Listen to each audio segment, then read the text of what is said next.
ఒక రైతు ఒక స్థలంలో 2 విత్తనాలు వేశాడు. వాటికి తగిన ఎరువు మరియు నీరు పోశాడు. అతడు రెండిటిని చాలా జాగ్రత్తగా చూసుకున్నాడు.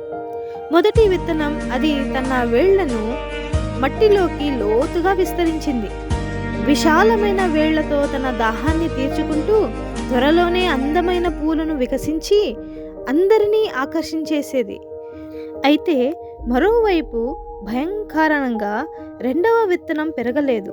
కఠినమైన నేల వల్ల తన సున్నితమైన మొలకలు దెబ్బతింటాయని ఎల్లప్పుడూ భయపడుతున్నప్పుడు వేర్లను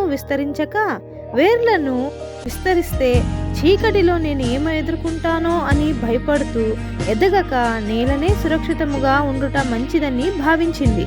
అయితే ఒక కోడి మరియు తన పిల్లలు ఆహారం కోసం తిరుగుతూ ఆ రెండవ విత్తనాన్ని కనుగొని దానిని తిన్నాయి.